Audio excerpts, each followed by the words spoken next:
Sagantaa keenya jalqabaa har'aan paarlaamaan Itiyoophiyaa labsii gareewwan fincila keessatti hirmaatan akka paartii siyaasaatti galmaan eeyyamu raggaasise. Labsii galmee paartiilee fi naamusaa duraan ture fooyyessuun gareewwan siyaasaa sochii humnaa gaggeessaa turaniif labsiin beekamtii seeraa kennu mana maree bakka bu'oota uummataatiin ragga'ee jira. Hiikaa fi tasaa dabalata qaba. Manni maree bakka bu'oota uummataa labsii har'aa sagalee caalmaan kan raggaasise yoo ta'u gareewwan siyaasaa fincila keessatti hirmaatan galmeessuuf kan dandeessisu labsii fooyyee yeroo raggaa'isetti sagalee mormii lamaa fi sagalee kennuu dhabuun tokko galmaa'eera. Fooyyeensi labsii kun adeemsa galmee paartii ta'uu garee siyaasa fincila humna bu'uura taasifate keessatti hirmaatanii fi kan aangoo boordii filannoo hammate yoo ta'u gaaffii galmee kuffisuudhaaf aangoo boordichaaf hin kennamne. Haa ta'u malee fooyyeensa labsii dhiyaate irratti boordiin filannoo biyyaalessaa paartii gara sochii siyaasaa nagaatti deebi'uu waggaa lamaaf haala addaa hordoffii addaa akka taasisuuf itti gaafatamummaan kennameeraaf paartiin naannoo Amaaraa keessa socho'u abiin labsii kana mormee jira. Kunis hidhattoonni TPLF ammayyuu qoccoolloo hin dhiisne kan jedhuuni.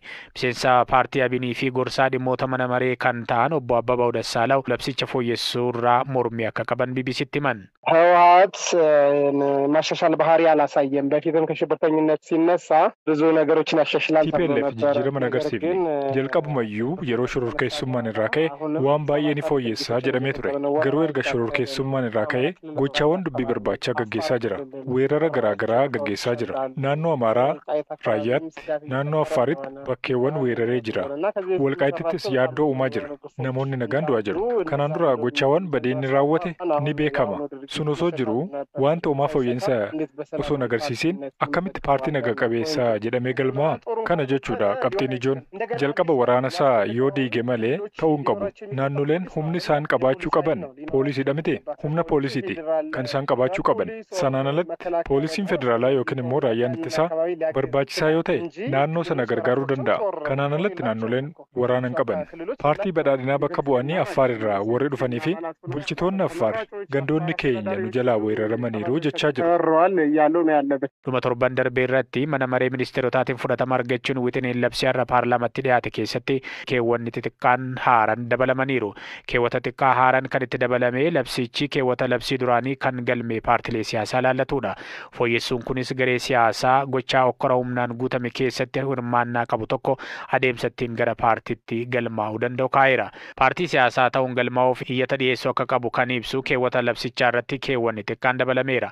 Garee haala addaatiin akka paartii siyaasatti galmaa'uudhaaf iyyatuuf iyyata galmeetiin alatti sagantaa paartii siyaasaa ittiin bulmaata paartii siyaasaa maqaa itti gaafatamtoota paartichaa fi akkasumas itti gaafatamtoonni paartichaa itti gaafatamummaadhaan hojjechuudhaaf waliigaluu isaanii kan mirkaneessu sanada mallattaa'ee dhiyeessuu akka qaban kaa'eera. Fooyyeensi taasifame kun waliigaltee Pretooriyaa booda TPLF akka seera qabeessummaan isaa deebi'uuf gaaffii dhiyeessee osoo hin fudhatamin hafee ture.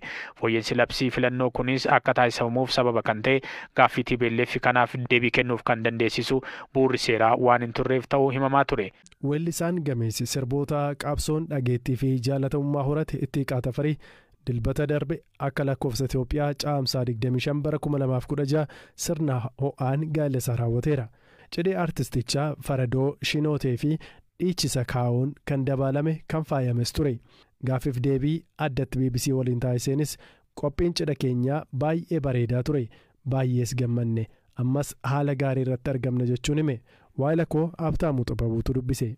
Carraa gaa'ela kiyyaa kanatti fayyadamee uummanni eenyummaa isaa bareedaa kana kallattii ittiin ibsatu. Namuu aadaan kuni akka irra hin dabarree fi yoomiyyuu bareedaa akka ta'e akka hubatuuf itti yaadamee waan godhameedha. Hamma yaadee ol garuu koree fi qindeessitoonni sagantaa kanaa hiriyoonni koo waayillan koo baay'ee itti dhama'anii sagantaan kun akka bareedu ta'e baay'een gammade baay'ee nama gammachiisa. Mee haadha warraa keetiin wal nu barsiisitti eenyu isheen maqaan ishee dinqisiifattuu keeti moo tarii yeroo jaalalaan waliin dabarsitanillee hagam akka ta'e nutti himi. Isheen guyyaa OMN gara biyya kanaa galuudhaaf qophii irra yeroo jiru sagantaa wayii akka koreetti walitti qabamnee hoteela Ililliitti waggaa 5 dura jechuudha. Wal agarree sagantaa korii walitti qabame sanarra ni jirti ture. Guyyaa sana wal agarree suuraa waliin kaanee sana booda walitti dhiyaachaa turre. Waggaa 3 oliif immoo jaalalaan waliin dabarsine gara jaalalaatti seennee jaalalaan waliin dabarsine jechuudha. Keessattuun kan namoonni baay'eellee irraa dubbataa turanii cidha keessan irratti namoota keessattuu kana dura ilaalcha siyaasaa garaagaraa qabu jennee yaadnutu waliin taa'ee gammachuu keessan qooddataa ture. Tarii wanti kun waan beekaa ta'e immoo yookaan namootuma gammachuu keessan akka qooddatan barbaadan affeertan kan jedhu sanillee namoonni kaasaa turanii maali wanti kun? Ani akka nama dhuunfaa tokkootti ilaalchi garaagaraa ittiin adda baasee nama abalu akkasii jedhee naman adda foo'e hin qabu. Garuu naman hariiroo waliin qabu, naman itti dhiyaadhu, naman kabaja qabuuf nama hedduu affeere. Akkasuma immoo koo maddees namoota waamuu qabu hedduu akkan waamicha dagadhe nan beeka. Carraa kanaan namoota bakkuma jirtanii gammachuu keessan naaf qoodaa turtaniin galatoomaa. Warri isin affeerree na of galchaa jechuun hin barbaada. Kanaaf waa'een dhimma qaamolee ilaalcha garaagaraa qabanii kana fakkaataa jechuudha. Wanti itti yaadame abaluu asirraa jedhame osoo hin taane waamichi karaa isaaniitis jira, karaa kiyyaanis jira. Anis naman hariiroo waliin qabu nama kamiyyuu naman affeeruun qaba jedhamee affeereen jira. Jireenya kee keessatti qormaatawwan garaagaraa dabarsiteertaa tarii suuraa yeroo kophee qulqulleessitu agarsiisuufaa maxxansaa turte. Tarii wantoota san bira dabartee sadarkaa kana nan gahaa jettee yaaddee beektaame? Dhugaa dubbachuudhaaf taanaan biyya tana keessatti haalonni turan baay'ee qormaanni hedduun numa jiraata. Kun immoo qormaata ittiiqaa qofaaf qophaa'e osoo hin taane Oromoon hedduun qormaata hedduu darbanii qormaata hedduu keessatti immoo aarsaa daangaa hin qabnes kan kaffalanii kan kaffalaa jiranis jiru. Kan koo qofaa miti nama hedduu dabarsaa. Sadarkaa kophee qulqulleessuu sana biras darbee hojiiwwan garaagaraa kan miidiyaa irra hin baasne hedduutu jiranii. Suni hojiin kophee qulqulleessuu hojii sadarkaa xiqqaatti ilaalee osoo hin taane waan si ajaa'ibu guyyaa tokko nama maamila kophee naa qulqulleessu tokko hooggansa kophee ani qulqulleessuuf tokkotu naannuma suuraa sana maxxansu sana jechuudha. Eessattiin si beeka iddoon itti si beekuun wallaalee naan jedhe namoota gurguddaa jidduutti wal agarre. Inni garuu eessatti akka na beeku akka maamila kophee isaa qulqulleessu ta'e ni beeka ture. Bakkan kophee qulqulleessutti na beektaa maamila kiyya turteen jedheen. Ani yaadadheetin jira qaana ittaa jedheetin malee naan jedhe namichi.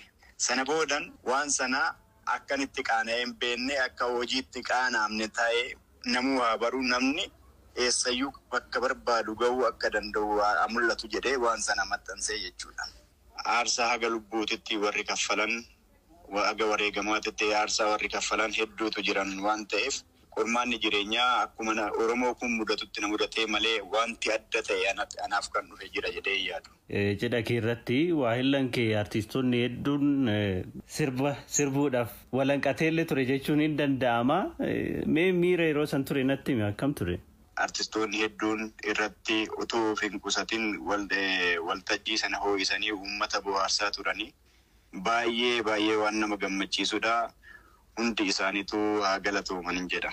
Maatiin kee hoo miirri isaanii akkam ture ittiiqa? Miira maatii jechaan ibsuun ni ulfaata. Dhugaa dubbachuudhaaf taanaan haala yeroo duraa ture haala nageenyaa biyya kana keessa jiruun wal qabatee nama lubbuudhaan carraa argachuun isaanii dhiphaatti fakkaatee itti mul'achaati ture. Nama waan biraatiif eegaa turan.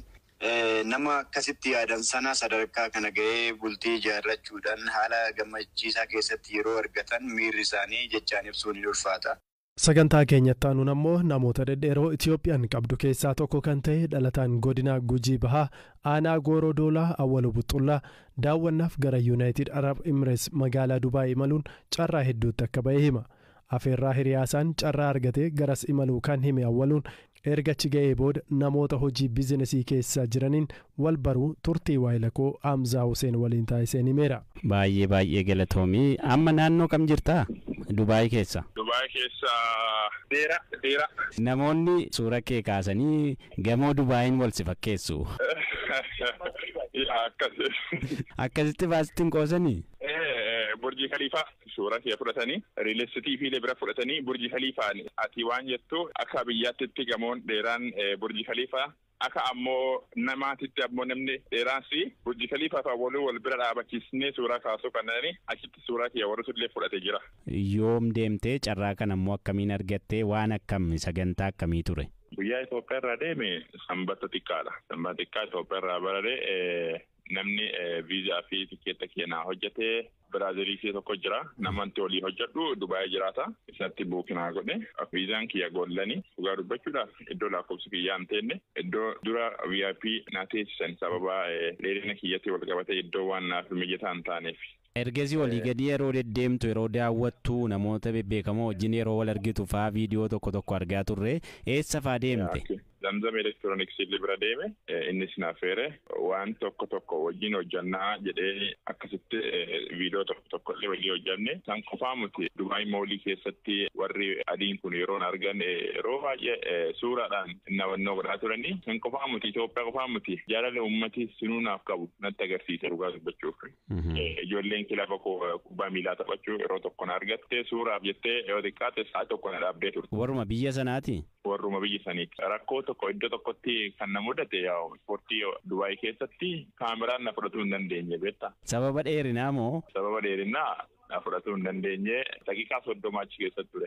Warri illeen gajjitteeti kaameraan kasi fudhatu kaameraa isaanii gabaabaadha. Isaalleen kana beekanii jennaan teessuma naaf kennanii teessumarra taa'ee ergasii kaameraa na fudhatanii akkasiin keessaa bahe.